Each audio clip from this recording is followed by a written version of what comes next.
Iglesia, este es nuestro mensaje esta mañana. Hoy día vamos a hablar acerca de la segunda venida de Jesús. Así es como nosotros vamos a terminar este panorama bíblico, que de verdad me disculpo porque está un poquito arrugadito. No debería de estar así, debería de estar bien planchadito. Pero el primer domingo del mes de febrero nosotros empezamos esta serie. Yo no sé si ustedes se acuerdan que nos fuimos para allá arriba en la sala roja que está allá.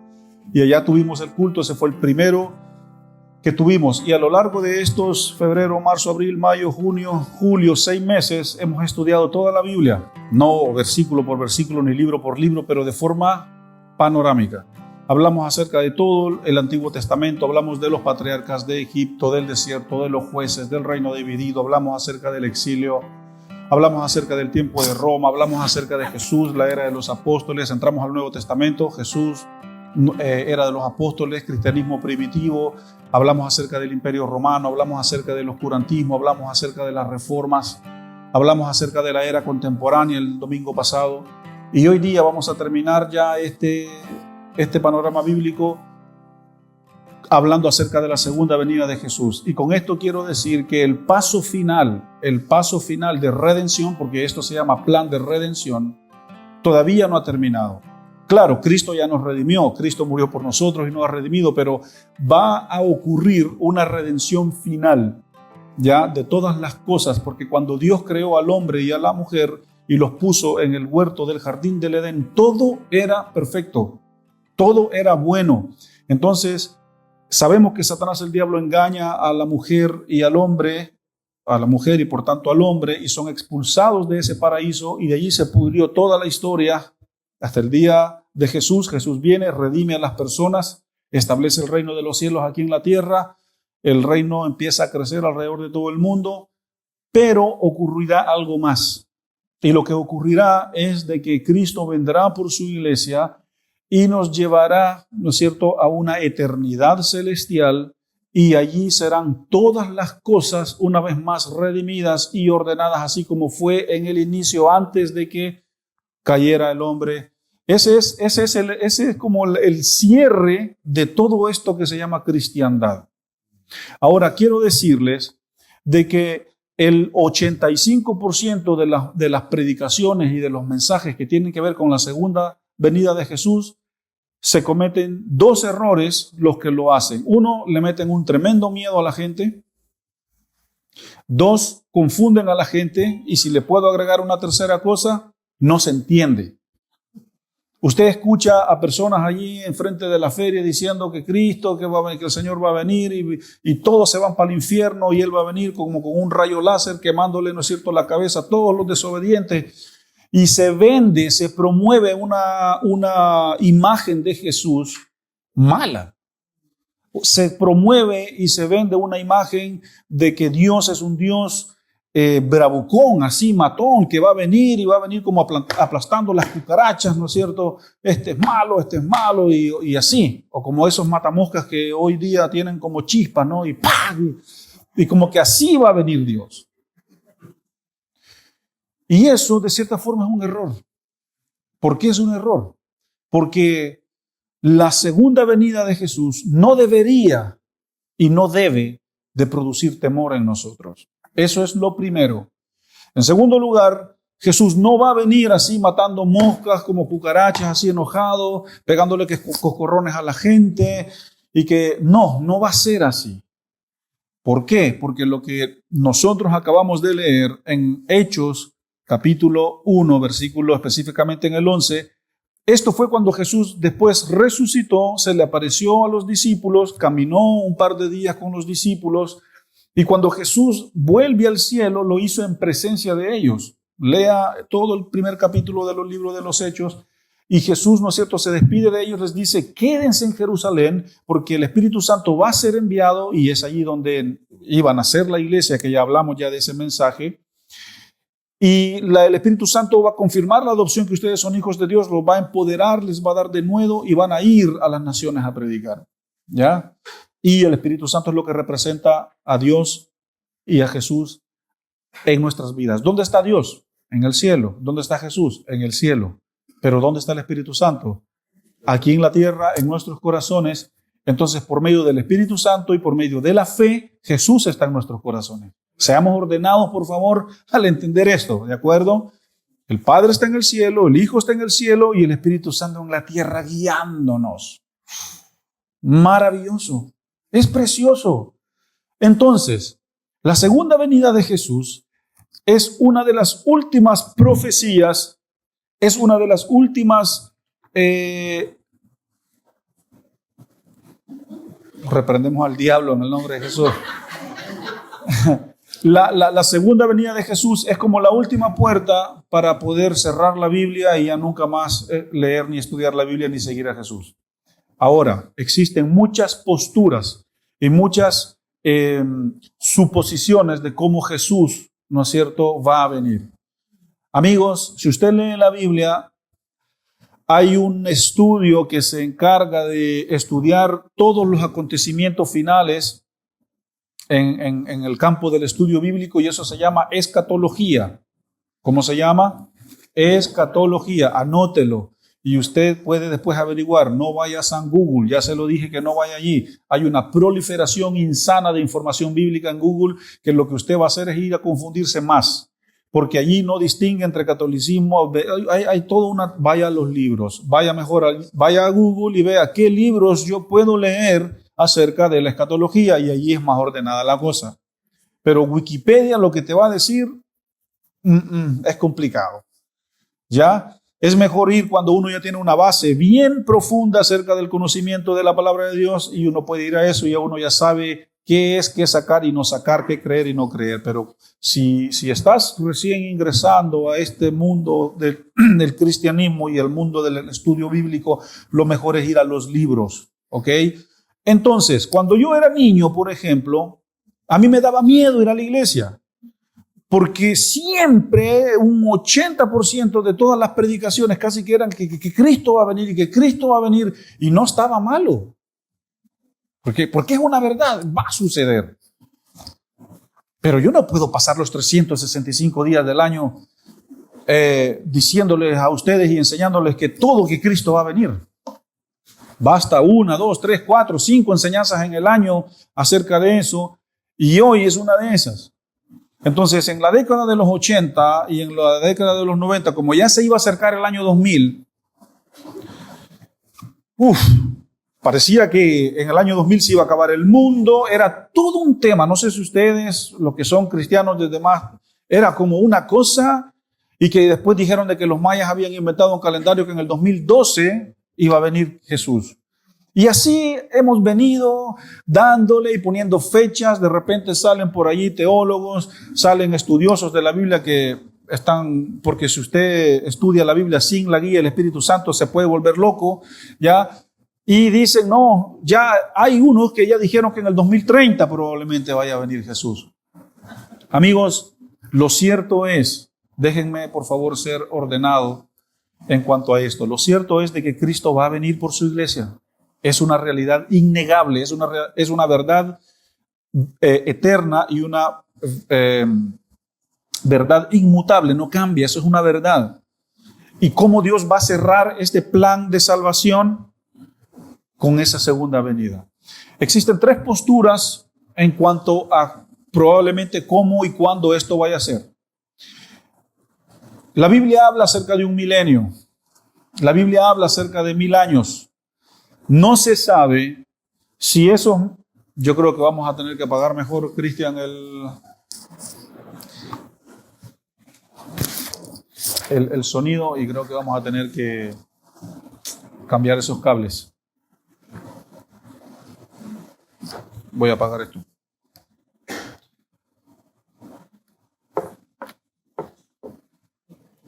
Bueno. Entonces, se cree en la Biblia, ¿no es cierto?, de que se habla en la Biblia de cerca de un milenio y que supuestamente, y se habla también de un arrebato. Bueno, el punto es de que no se sabe, algunos debaten cuándo va a ser esta segunda venida. Si va a ser antes de ese milenio, que es que la iglesia vaya a entrar en un periodo de maldad, de persecución y la iglesia va a aguantar. Si esa segunda venida va a ser después de ese milenio, O algunas posturas dicen de que todas esas profecías que habla Apocalipsis ya pasaron desde la venida de Jesús hasta nuestra era contemporánea. Entonces hay muchas posturas.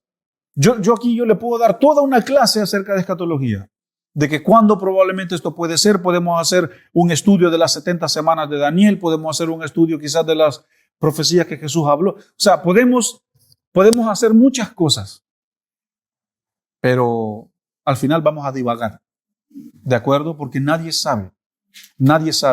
Pero déjeme leerle un texto bíblico que de hecho es una canción, estaba escrito en una canción que leímos. Dice que todo ojo le verá.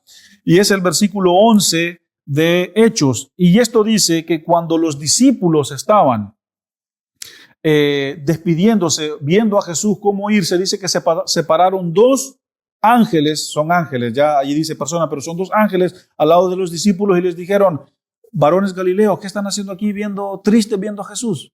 Vayan y hagan lo que Jesús les ha dicho, porque así como ustedes han visto irse a Jesús, así Jesús volverá. Y la alabanza que acabamos de leer dice: todo ojo le verá. Leamos desde el 10. Estando ellos con los ojos puestos en el cielo, entre tanto que él se iba, he aquí se pusieron junto a ellos dos varones con vestiduras blancas, los cuales también les dijeron: varones galileos, ¿por qué están mirando al cielo? Este mismo Jesús que ha sido tomado de vosotros al cielo, así vendrá como le habéis visto ir al cielo. Hace como un mes hubo un tremendo trueno que se fue la luz en Pichilemu, ¿ya? Varios me llamaron, aprecio esos llamados, esos WhatsApps, pero yo casi que podía ver el miedo, ¿no es cierto?, en los que me escribieran, como que quizás como que será que Cristo está viniendo. A veces escuchamos, ¿no es cierto?, quizás a las 12 la sirena de acá de Pichilemu y nos asustamos. No, es la sirena, no es Jesús viniendo. Amigos, déjenme decirles una cosa, ¿ya? Y por favor, he estudiado esto durante mucho tiempo y no pretendo confundirlos con darle toda una clase explicándole las posturas preterista, historicista, amilianista y postmilianista. ¿Para qué les voy a hablar de ese lenguaje? Ya, lo que sí les voy a decir es lo siguiente, que esta promesa de la segunda venida de Jesús va a ocurrir. No dude de eso. Ya sea que ocurra durante todos los años de vida que usted va a vivir o no, va a ocurrir. ¿Ya? Si eso no ocurre durante el tiempo que usted está vivo, usted no se preocupe, porque el día en que nosotros muramos y dejemos este mundo, lo vamos a ver. Amén. ¿Ya? Lo vamos a ver. El día, yo no sé cuántos años yo voy a vivir. No sé usted no sabe cuántos años usted va a vivir. Ojalá sean muchos años. Pero en el momento en el que nosotros partamos de este mundo, nosotros inmediatamente, nuestra alma va a la eternidad con Dios. Ya hablamos del oscurantismo, ya hablamos del Imperio Romano, ya hablamos de la Santa Inquisición, ya hablamos de que no existe un purgatorio, de que no existe una sala de espera, de que no existe el hecho de que muramos, ¿no es cierto?, y vamos a estar dormidos allí en la tumba hasta que Jesús venga, y cuando Jesús venga recién. No. ¿Por qué digo esto? Porque en el momento en el que Jesús estaba en la cruz con los dos ladrones, con los dos criminales, uno volvió a ver a Jesús y le dijo: Jesús, ten misericordia de mí. Y Jesús le dijo: tranquilo, hoy estarás en el paraíso conmigo. ¿Ya? Entonces, vemos nosotros eso. Y eso esa es la esperanza de la vida eterna. Por eso, cuando una persona creyente, una persona cristiana fallece y muere, claro, es normal que se llore, es normal que se sienta, porque claro, es un ser querido, es difícil. Yo no he experimentado hasta ahora, quizás en mi familia, un ser cercano, una pérdida, no lo he experimentado. Y solo puedo imaginármelo, pero en el corazón, en lo más profundo de esa persona o de esa familia, debe de haber un suspiro que diga: Él se salvó. Y lo veré cuando yo también parta a la eternidad con Dios. ¿Ya? Ahora, para que eso ocurra, la persona tiene que morir en Cristo Jesús. La persona tiene que morir fiel a Dios, que ojalá en el hecho de su cama puede decir: he peleado en la fe, he guardado la fe, he corrido la carrera, como dijo Pablo, Señor, que se haga tu voluntad, pero te veré. Y eso es lo más hermoso de lo que es el Evangelio. Eso es lo más hermoso de lo que es las Escrituras. Pero cuando uno sabe que a lo mejor esa persona murió sin Cristo en su corazón, es allí donde vienen los ayes. ¿Ya? El ay de aquel, o ay de mí, o ay de aquella situación. Por eso usted, como cristiano, usted tiene que tener la certeza y la seguridad de su salvación. Por favor, si en algún momento usted duda acerca de eso, usted ora al Señor, pídale al Espíritu Santo que le dé esa seguridad de la salvación. ¿Ya? Porque eso es muy importante. Nosotros como cristianos tenemos que caminar a donde sea que vayamos con esta verdad. Es una verdad, es una realidad. Por allí, en el mundo del cristianismo y en el mundo del estudio bíblico, también existe un debate de que si la salvación se pierde o no se pierde. Mire, vamos a hacer en algún momento una serie donde vamos a hablar acerca de todas esas cosas, pero no es el tema por ahora. Lo que yo quiero animarle a usted es de que usted tenga la certeza de su salvación. Y la otra cosa que yo quiero animarle con esto, yo estoy simplificando todo esto de la escatología porque es un mundo en el estudio bíblico, en el campo del estudio bíblico muy profundo.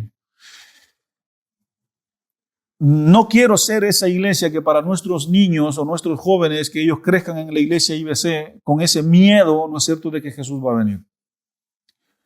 Iglesia, nosotros no deberíamos de tener miedo. Deberíamos de estar regocijados de que eso va a ocurrir. ¿Por qué? Independientemente cómo sea, si sea traumático, postraumático, pretraumático, en el momento, en el evento, de cómo sea, porque yo no tengo ni idea que de repente un ser tan hermoso, tan especial y tan poderoso, es decir, Dios mismo apareciéndose, ¿no es cierto?, en su venida. No tengo idea cómo eso vaya a ser. Pero si eso ocurre mientras yo esté con vida o mientras usted está con vida, yo lo único que voy a hacer es decir: Señor, yo estoy listo, yo me voy contigo. Ese es el gran propósito de la cristiandad en la tierra, de que habrá un día final en el que Dios, Romanos capítulo 1 y capítulo 2, 2 y 3, habla acerca del justo juez que juzgará a los vivos y a los muertos. Y también la Biblia dice de que no todo aquel que me diga Señor, Señor entrará al reino de los cielos. Dice el Evangelio: y vendrán muchos en mi nombre diciéndome: Señor, pero yo expulsé demonios, yo hice sanidades. Y Él dice: les diré, apártense de mí, hacedores del mal. También hay otro versículo en los Evangelios que dice que de nada sirve ganarse a todo el mundo, evangelizar a todo el mundo y al final mi alma se va a perder. Entonces, amigos y hermanos, lo que nosotros tenemos que hacer es, número uno, creer de que esto es una verdad, de que va a ocurrir. Segundo lugar, de que nosotros tenemos que estar listos para esta segunda venida, sea que suceda en nuestro tiempo de vida o en nuestro no tiempo de vida, porque si no ocurre, cuando nosotros muramos lo vamos a ver cara a cara, ¿ya? Pero para que nosotros podamos ver y esperar la venida del Señor Jesús en paz y en confianza y sin ponernos nerviosos, nosotros tenemos que estar en su voluntad. Nosotros tenemos que estar en santidad, nosotros tenemos que estar guardando sus mandamientos, nosotros tenemos que amar al prójimo, nosotros tenemos que estar en el Espíritu. Es así. No tenga miedo, solo obedezca estas cosas que yo le he dicho y todo va a estar bien. Usted no tiene por qué tener miedo. No tiene por qué tener miedo. ¿Qué es lo que sabemos acerca de la segunda venida de Jesús? Bueno, déjeme mencionarle un par de puntos. En primer lugar, la segunda venida de Jesús será personal. Ya será personal en cuerpo y será visible. Hechos 1:8, que es lo que acabamos de leer, y primera de Tesalonicenses 4:13 al 18. Eso habla de que así será la venida de Jesús. ¿Ya? Segundo punto, para que nosotros seamos partícipes de esa venida, nosotros tenemos que estar listos. Y eso de estar listos significa en su voluntad, guardando sus mandamientos, en santificación y en perseverancia y en el Espíritu Santo, no en mi propio espíritu. ¿Ya? Eso habla Mateo 24 del 42 al 44. Tercer punto, nosotros también tenemos que predicar y hacer famoso el nombre de Jesús, extender el reino de los cielos. Eso es parte también. No digo que si yo no hago eso, yo no me salvo, no estoy diciendo eso, Pero mientras esa segunda venida ocurra, nosotros tenemos que seguir empujando el reino de los cielos hacia adelante, ayudando, evangelizando, invitando, compartiendo. Es parte de la vida cristiana. Tenemos otro punto. Ya tenemos que saber y entender que los incrédulos serán juzgados. También nosotros, los creyentes, seremos juzgados, y también los incrédulos, ¿no es cierto?, serán juzgados. Tenía una conversación con una persona que está en este momento en la iglesia el día viernes, antes de ayer, y hablábamos de que qué pasa con aquellas personas que nunca conocieron a Jesús, o aquellas tribus de la Amazonía o del África que nunca se les predicó el evangelio y mueren. ¿Cómo Dios los va a juzgar? Muy fácil. Esa pregunta no es una pregunta complicada.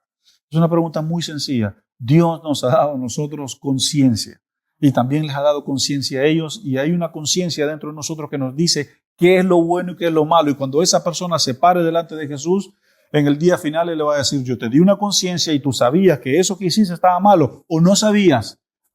No, yo no sabía, a mí nadie me dijo. Yo te di una conciencia, porque hasta la persona más mala en este mundo, llámese un violador, un narcotraficante, el inventor de la bomba nuclear, hasta el más malo tiene conciencia y sabe que si está haciendo lo malo, su conciencia le dice que está haciendo malo. Ahora, no estoy diciendo que la conciencia es el Espíritu Santo. No. Los no creyentes tienen conciencia, nosotros también tenemos conciencia, y el Espíritu Santo está en el creyente y no en el no creyente. Entonces, otro punto es que los creyentes, 2 de Timoteo capítulo 4, versículos 6 al 8, habla que los creyentes serán recompensados en ese día final, o en ese día del último juicio. ¿Cómo seremos recompensados? La Biblia no especifica. Ahí hay algunos coritos pentecostales que se nos va a poner una corona y una piedrita, y entre más almas ganemos, más piedritas en mi corona. Tonterías. Pamplinas, como dicen en España. No es así, ¿de acuerdo? Yo no sé cuál es la recompensa que Dios. Ya solo con el hecho de que Dios me otorga el perdón y la vida eterna, ¿qué más quiero con eso? Pero Él habla de una recompensa. No sé qué recompensa va a ser. Yo no he ido al cielo. No conozco dónde, no sé, no fui y volví para decirle: ya, mire, no sé. No sé si allá en el cielo se venden terrenos, parcelas, hay casas, no sé. No me pregunte, porque la Biblia no habla, dice recompensará. ¿De acuerdo? Y el último punto acerca de esta segunda venida es que estaremos con el Señor por siempre. Amén. Piense usted en el hecho de que usted nunca va a morir. Cuesta entenderlo porque nuestra mente es limitada, ¿ya? Pero amigos, la segunda venida es una de las últimas profecías que este panorama bíblico, este plan de redención, tiene que cerrar. ¿Cuándo va a suceder eso? No lo sé. No tengo problema en decirle no lo sé, ¿ya? Porque a veces, cuando la Biblia calla, a veces calla para que la verdad grite y sea más profunda la verdad. A veces también la Biblia calla para que nosotros callemos, pero a veces la Biblia calla para que esa verdad que quiere proclamar sea más profunda y tenga más alcance. Así que los misterios le corresponden a Dios, y esto de que cuándo va a ser esto y que cuál va a ser la recompensa que Jesús nos va a dar en el cielo es un misterio que no debe de ser entendido, sino que es un misterio que debe de ser creído. Hay una diferencia en que usted se ponga a entender los misterios de Dios, se va a volver loco, no lo haga. Mejor crea en la providencia de Dios, que es la mano escondida de Dios obrando cuando nosotros no la vemos. Entonces, la segunda venida de Jesús es una realidad. Y lo más hermoso de esto, para poder ir terminando, porque no me voy a entretener mucho, ya lo que voy a hablar es todo lo que usted necesita saber por ahora. Ya tenemos muchos años para seguir siendo iglesia juntos y podemos educarnos más acerca de esto. Pero lo más importante de esto es de que cuando esto ocurra habrá una redención final de todas las cosas. Tampoco me pregunte a qué se refiere, si Dios va a hacer un mundo nuevo o si este mundo, ¿no es cierto?, lo va a meter al taller, lo va a arreglar y lo va a borrar. No lo sé. Pero Dios habla de un cielo nuevo, de una tierra nueva. La Biblia habla de una nueva Jerusalén. Ya sea que sea allá en la eternidad y ya sea que a lo mejor sea aquí, Por favor, yo quiero que no nos confundamos con esto. Eso no es de mayor interés para nosotros. Lo que es de mayor interés para nosotros es creer que esto va a ocurrir y convencernos de no perder la seguridad de nuestra salvación y asegurarnos de que nosotros estemos haciendo la voluntad de Dios cuando Él venga. Si usted quiere saber más de esto, lea las parábolas. Allí habla, ¿no es cierto?, especialmente las parábolas de las vírgenes. Lea, porque Jesús habló mucho acerca de esto. Ese es nuestro interés, eso es nuestro corazón como Iglesia Bíblica Cristiana, proveer una enseñanza bíblica, enseñar nada más y nada menos que las Escrituras. No estamos interesados en ser la iglesia más bacán de Pichilemu. No estamos obsesionados en ser los más cool o los más grandes de Pichilemu. Esa no es nuestra visión. Que si tenemos luces, que si no tenemos luces, de que si allá va la gente que tiene plata o que no tiene plata, ese no es mi interés. Tampoco nuestro interés es enfocarnos en en una sola línea específica, ni hacer filas para poder orar y soplar a la gente y que la gente se caiga y haya uno. No, ese no es nuestro mayor interés. Queremos ser ordenados en cuanto a enseñar lo que usted necesita saber para que cuando vengan los días malos, para que cuando vengan los días de las crisis, para que cuando venga el diablo mismo y se le presente delante de usted diga, yo conozco la verdad, yo conozco la Biblia, yo conozco la verdad, porque cuando Satanás se le presentó a Jesús diciéndole, tírate de este precipicio, convierte esa piedra en pan.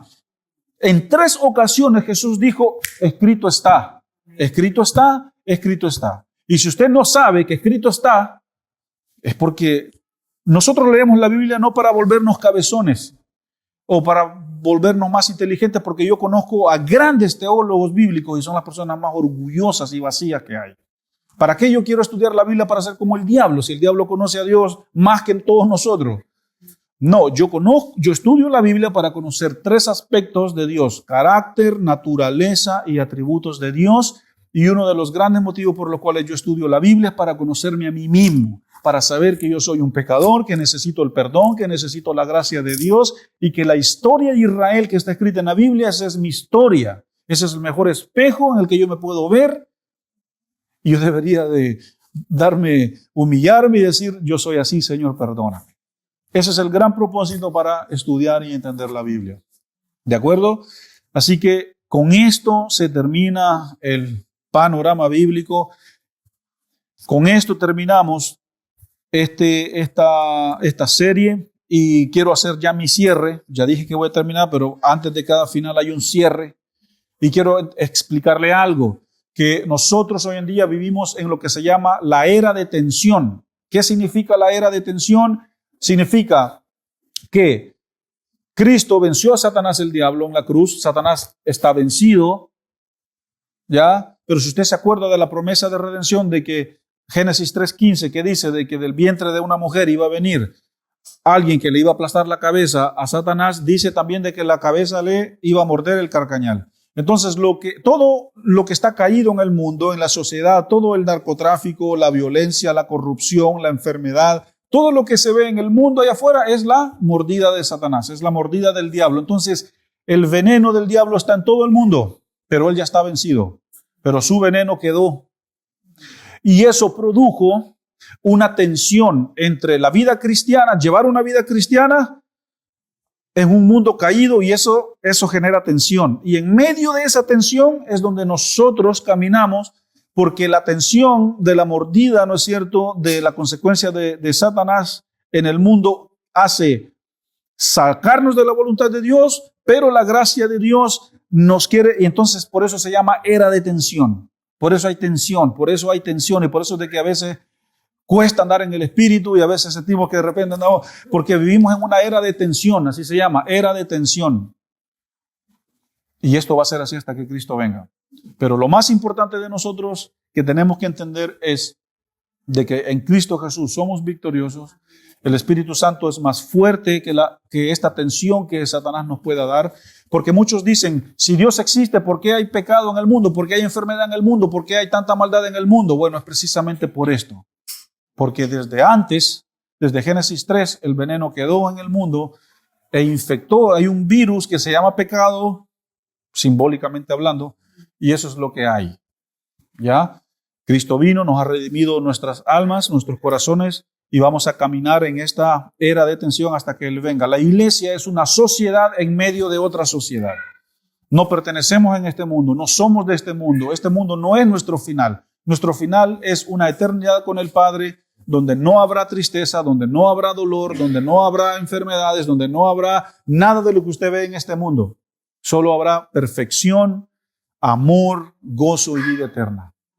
Ese fue el propósito por el cual Dios creó al ser humano, para que viviera para siempre, para que viviera en un mundo perfecto, y como fue destruido por Satanás el diablo y la desobediencia del hombre, nosotros vamos a ser reintroducidos en esa patria celestial, y allá sí, por la eternidad, viviremos así. Y ese es el gran propósito de ser cristiano, ese es el gran propósito de seguir a Jesús. Y si nosotros no morimos en esa voluntad, también hay un lugar preparado para Satanás y sus ángeles, primeramente, y después para los que no obedecen el camino de Dios, que es lo que se llama infierno. Pero otro día hablaremos acerca del infierno. Lo que usted tiene que saber hoy día es esto de la segunda venida de Jesús. Jesús vendrá con poder, y si usted no lo ve durante el tiempo de su vida, lo verá cuando usted parta a la otra vida. Pídale al Señor que no le haga perder la seguridad de su salvación. Ya, vamos a orar y vamos a terminar este tiempo de servicio. Ya los niños están bajando, y yo espero, junto con todo el equipo de liderazgo, que esta serie haya sido de crecimiento y de beneficio espiritual para su vida.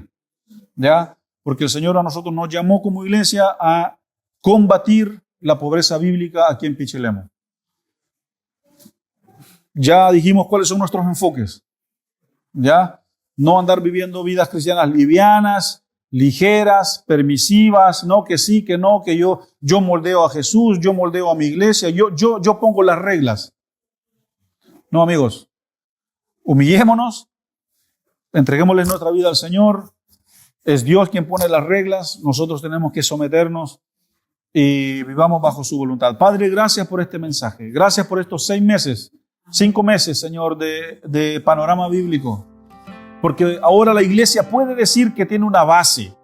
Ahora la iglesia puede decir, Señor, que no es más ajena, Señor, a entender la Biblia, a entender el Antiguo Testamento, a entender el Nuevo Testamento, a entender, Señor, tu voluntad. Y sabremos, Señor, que tú vienes por tu iglesia, pero oro para que esto no nos genere miedo, sino que nos genere esperanza, nos genere gozo. No es malo que eso suceda.